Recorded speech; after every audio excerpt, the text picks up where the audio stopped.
This video is brought to you by my new album entitled Dougal's Treats. It's full of hummable melodies, bluesy riffs and the occasional bit of virtuoso flashy stuff as well. If you enjoy bluesy rock guitar with memorable tunes and solos that wail like a banshee, then check out the links in the description. The premium version includes all of the tabs for each tune, videos and jam tracks as well. Thanks for listening. Now on with the show. Hello chaps, welcome once again to John Robson Guitar Tuition. As always, I do hope you're well. Now, the title of this video says it all really, how to bluff your way through classically influenced rock. It'll probably be something like that. I haven't nailed down the full title yet, but it'll be along those lines.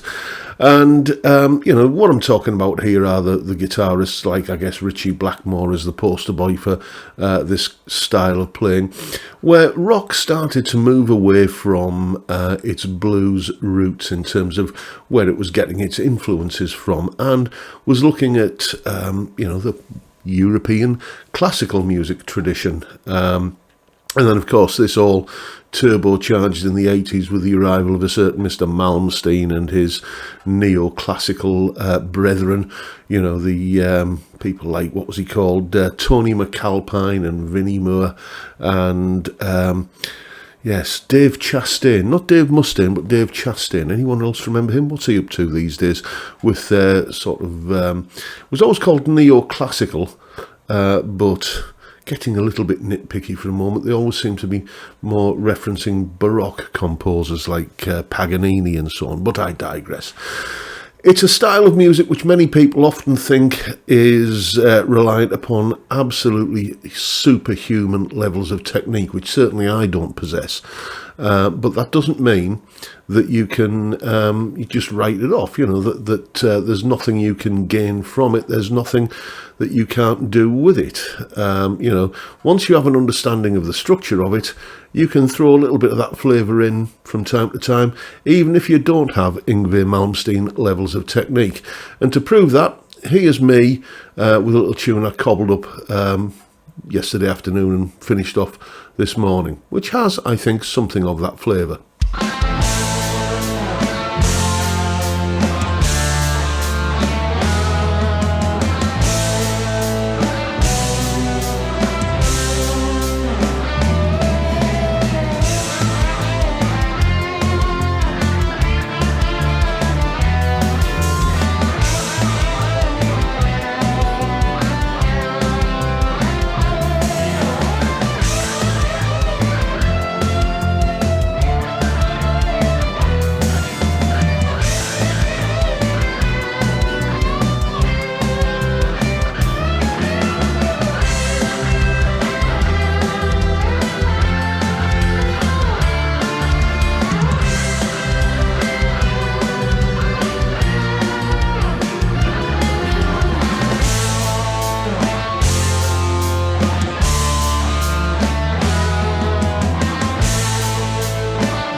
So there you go. It's got a little bit of that vibe going on, hasn't it? And it's certainly more towards that end of the spectrum than you would say, like it's got more of the Ritchie Blackmore about it than it has the Angus Young, shall we say.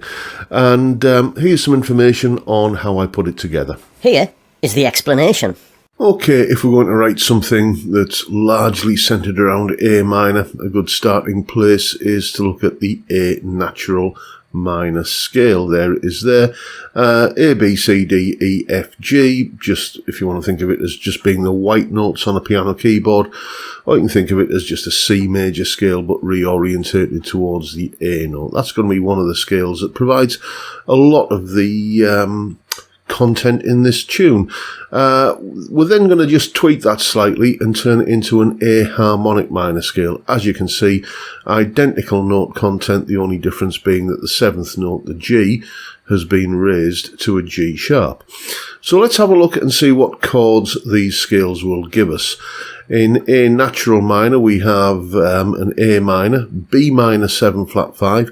Don't be scared of that chord, by the way. It's just a D minor chord, but with a bass note of B underneath it. So just play a D minor and get your bass player to play a B note underneath it.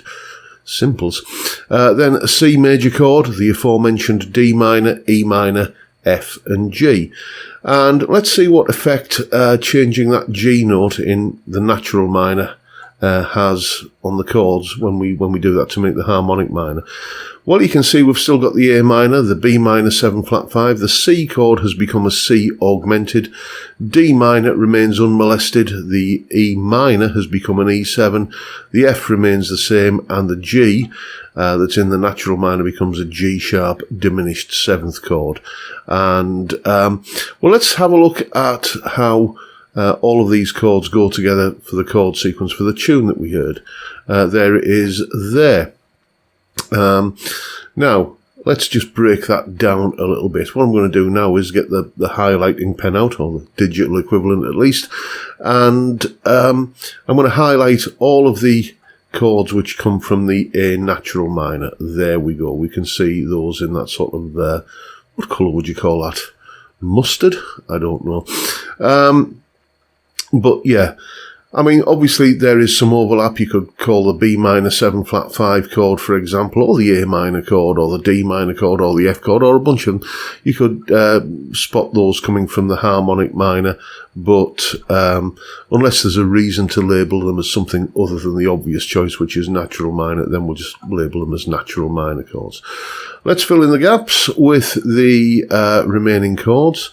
So there's the A harmonic minor in a fetching shade of, again, would you call that green? My missus would probably call it pistachio, but there you go. So there are the harmonic minor chords, and you can see we've got a couple of leftovers there, those B flats.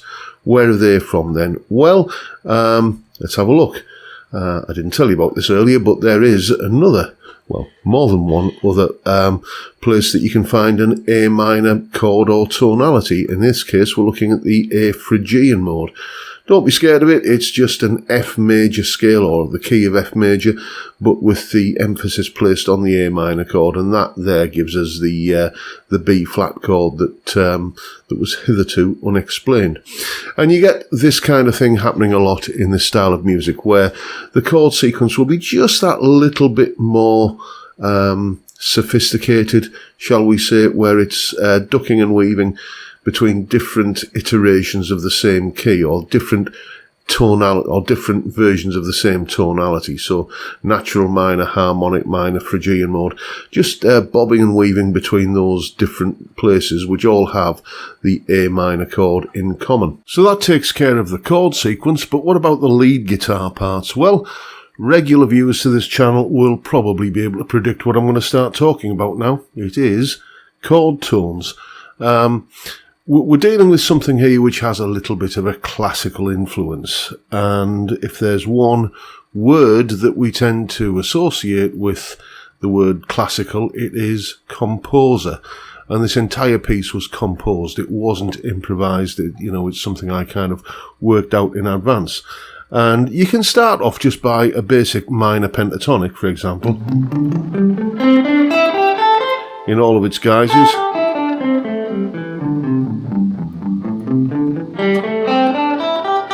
Like that, wherever you want to play an A minor pentatonic, and then just create a melody based upon chord tones. So if we look at the intro, for example, we start on an A minor chord, and I'm playing, and there's another little hint. If there's a really, really well-known classical motif or hook, yeah, borrow it.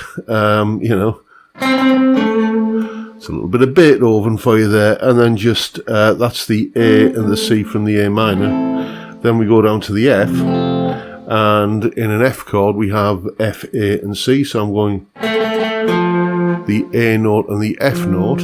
Then it goes to the D minor, D, F and A, D, F, A, 3 notes in a D minor chord, D, F, A, like that. So I'm just doing that, and then it goes to the E7, which has a G sharp in it, which I land on there. So that intro part goes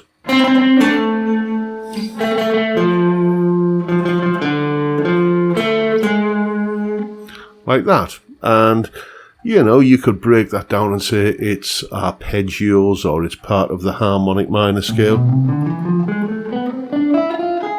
But all I'm really doing is I'm thinking basic minor blues scale pentatonic stuff and then landing on chord notes. Maybe going and kind of sniffing around the neck and looking for where those notes are. That's a good way of learning the neck.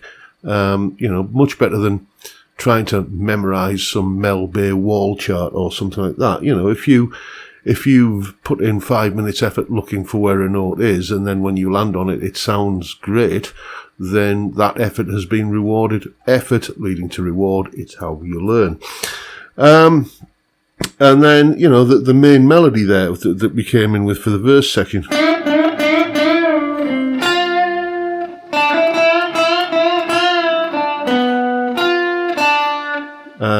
Like that. So, you know, A minor. Well, the notes we're getting there are mainly the E note from that bend.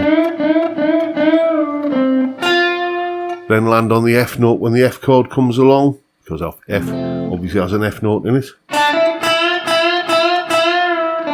And again, F there and D there in the D minor chord.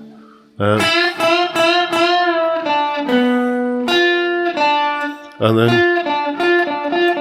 that F and that D there, that's just kind of over the E7 chord. You're getting that little kind of a slightly dissonant rub between the F note in that lick and the E note in the E7 chord, which just creates a nice little bit of tension, which is then resolved.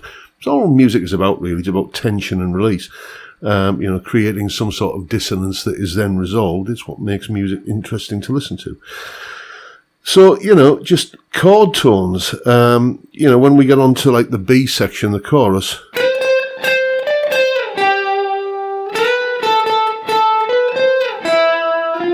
Something like that, I think the melody goes.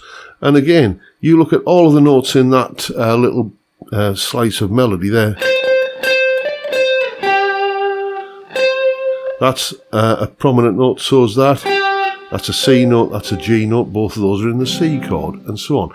So just start getting an awareness of what notes are in your chords, and you know, where you can find those on the neck. You'll learn the neck, you know, in record time doing it this way, and you'll create some fun music along the way. And then, you know, you can't resist the odd little bit of harmony at the end there. So, you know, when we come into the last section of it, we had